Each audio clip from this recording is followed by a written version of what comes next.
Et les hommes sont de plus en plus nombreux à travailler dans l'esthétique. On rencontre des maquilleurs, des coiffeurs, des conseillers en images.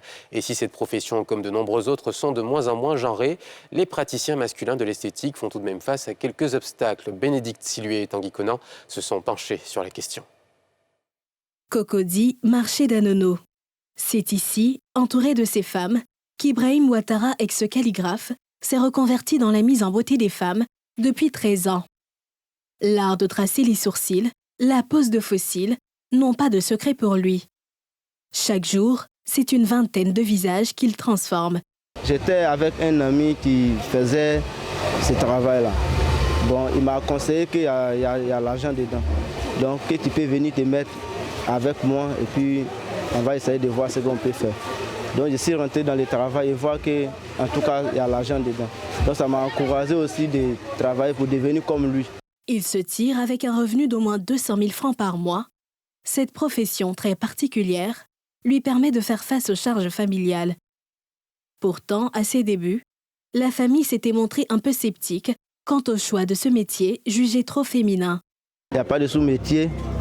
Tout ce que l'homme fait comme un métier, on ne doit pas négliger ça parce que c'est un travail. Même si aujourd'hui, bon, tu peux me traiter de quelque chose que n'est pas trop ça. En tout cas, nous, on fait le travail des femmes, mais on n'est pas femmes, on est garçons. Pour ses clientes, Ibrahim est doté d'un savoir-faire au-dessus de la moyenne. Ça, chez nous femmes, pour me faire tatouer et puis placer les faux cils, ça n'a même pas fait 2 jours. Et c'est quitté. Donc la personne n'avait pas bien fait. Faux cils, mais quand il te place, ça peut faire 2 semaines, 3 semaines. Vraiment, il est super dans son travail. Comme Ibrahim, Austin Kouakou, jeune étudiant en production audiovisuelle, a fait du make-up son métier. Il y a 2 ans de cela, il s'est consacré entièrement à cette profession. C'est dans son studio qu'il maquille ses clientes. Grâce à sa maîtrise de la photographie et des montages vidéo, il est parvenu à se faire une notoriété sur les réseaux sociaux. À la base, ma passion, c'était la photographie. Et dans la photographie, on ne peut pas omettre le volet make-up. Du coup, j'ai décidé d'apprendre le make-up, mais au fil des années, le make-up a pris le dessus. Un business fructueux, selon lui. Son chiffre d'affaires s'élève à environ 2 millions par mois. Pour ce jeune homme et sa famille, le fait d'exercer le métier de make-up artiste n'est aucunement honteux. Le fait que mon frère soit maquilleur ne m'a vraiment pas dérangé parce que Devon, c'est quelqu'un qui est pétri de talent. Donc tout de suite, j'ai vu le truc en lui. Pour les autres membres de la famille, ça a été facile, c'est passé, vu qu'il a essayé de faire comprendre sa passion. Quant à ses clientes, elles se disent satisfaites de ses services. Je suis toujours satisfaite de son travail parce que déjà ça fait très longtemps qu'on travaille ensemble. Il a commencé, j'ai vu ses débuts et là maintenant il y a de l'amélioration de ouf. Pour moi, les garçons qui exercent ces métiers dits féminins, ça me va. Je trouve ça très bien déjà parce qu'ils font très bien le travail.